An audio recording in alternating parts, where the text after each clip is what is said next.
For years now, the Volkswagen Polo has been the cheaper alternative to its big brother, the Golf. But the question arises, is this still the case? So looking at the exterior of the Volkswagen Polo, this is the entry model, which starts from just under 26,000 euros. It very much looks like the Golf 8. This entry model gets the Volkswagen LED headlights as standard.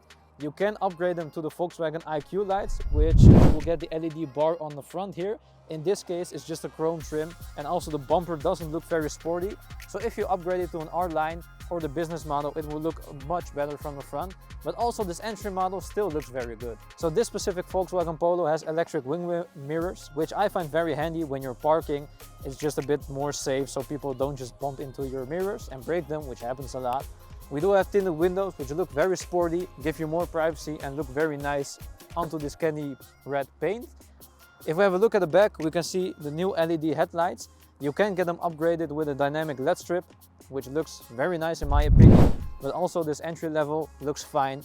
We have the new Volkswagen emblem in the back and also the new Polo emblem, which went from underneath on the left side of the car in the middle, which is a fine addition in my opinion. In the Volkswagen Polo we can see some very similar things to the Volkswagen Golf. This shifter here looks the same as the Volkswagen Golf. This interface with a digital dashboard, which is standard on this entry model. You can get the upgraded one, which in my opinion looks a bit better. Same goes for the navigation screen, but just the whole layout looks the same as the Volkswagen Golf. The steering wheel, the buttons, everything looks the part. It also feels the same quality, and it's not like they cheaped out on this Volkswagen Polo. This specific model doesn't have the climate control interface, just the old school air conditioning interface. We have a wireless charging pad underneath here and it works.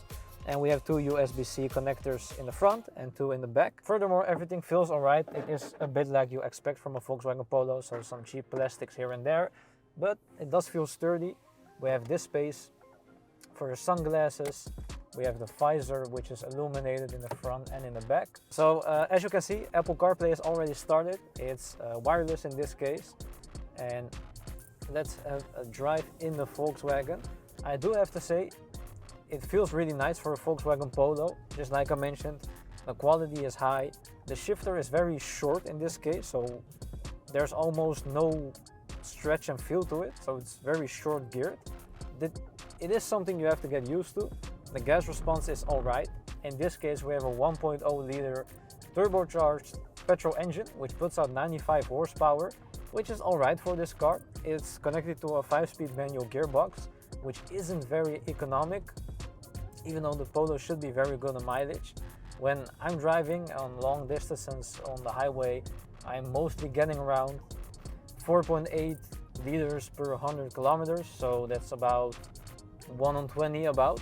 You can get it with an optional 7-speed DSG gearbox, which will be a lot more eco-friendly and a lot more chill on your wallet, as you don't have to fill up your car as much. But it really wants to go. There are multiple modes in the digital dash which you can put on. I like this layout, so I can see my music, I can see how fast I'm driving, I can see my fuel consumption and everything. So that's just something that I like. You have some different layouts and some better looking ones on the more expensive upgraded one. Furthermore, seating position is alright in this car. The steering wheel gets nice and low, same with the seats. The seats are pretty comfortable for this car in comparison to the old car. Yet again, it would be nice to have the automatic one, but this is fine for city driving, for commutes. They did have an option to buy one with 110 horsepower. They discontinued that model, at least they did in the Netherlands, so you can just get the 1 liter with 3 cylinders and 95 horsepower, or the GTI model, which has around 210 horsepower and comes standard with your DSG gearbox. But that aside, this is a very nice car if you're looking at small hatchbacks.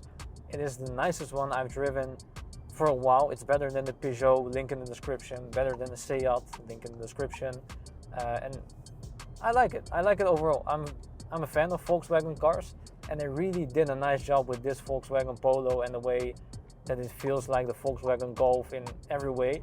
You can also just hoon it around in bends.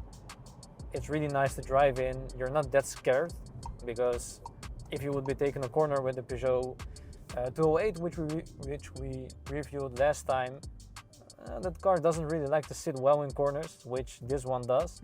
So it's a very pleasant driving experience, and I like it. Also in the back, quality feels alright.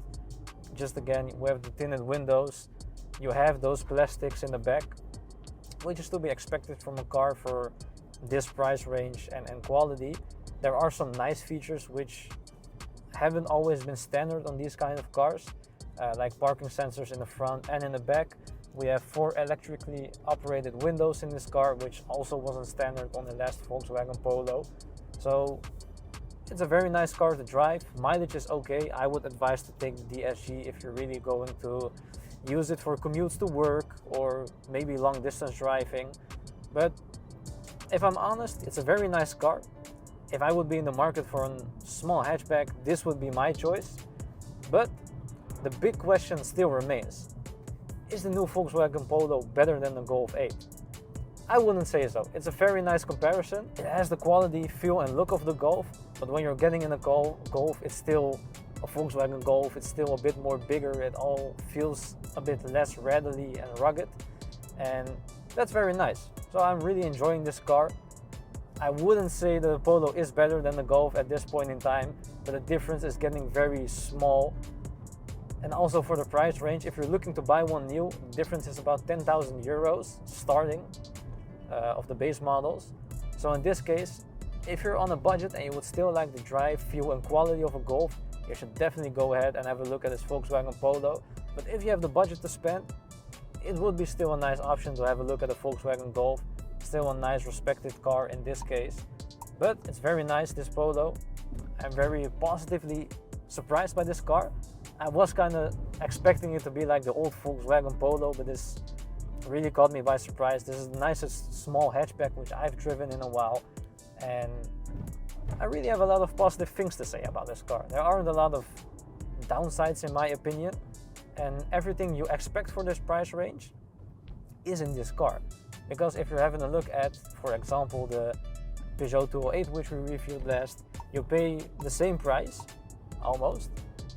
You pay a premium for more options, and it doesn't really feel more premium. But this entry-level car feels like a Golf, and that's very nice. So big up to Volkswagen. They did a really nice job on this Volkswagen Polo. So that concludes this review, and I'll see you all next time.